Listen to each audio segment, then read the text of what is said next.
মুসুরির ডাল দিয়ে, মুসুরির ডালটা সিদ্ধ করে রেখেছি অর্ধেক। এই যে কাতলা মাছের মাথা দিয়ে ডাল করব। এই গাজর আছে, বিনস আছে, পেঁয়াজ, টমেটো, মটরশুঁটি, এটা আদা। মাছগুলো ভেজে নেবো, মাছের মাথাগুলো ভেজে নেবো। একটা মাছ ভাজছি, এটা ভেজে নিচ্ছি। এটা কাতলা মাছ।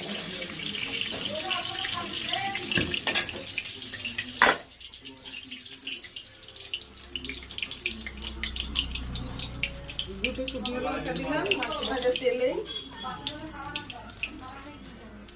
একটু জিরে দিলাম ফোড়নে,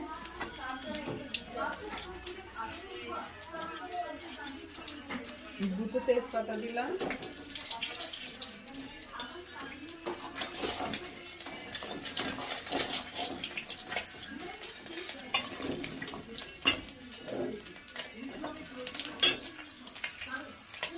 একটা পেঁয়াজ কেটে রেখেছিলাম দিয়ে দিলাম। পেঁয়াজটা একটু লাল করে ভেজে নেব। একটু আদা দিয়ে দিলাম। এবার বিনস আর গাজরটা দিয়ে দিলাম, মটরশুঁটি, টমেটো সবই দিয়ে দিলাম। হয়ে গেছে। এবার মাছ আর মাছের মাথা দিয়ে দিলাম, করে রেখেছিলাম হাফ দিয়ে দিলাম।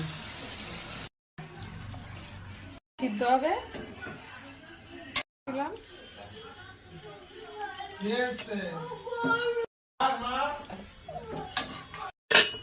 দেবো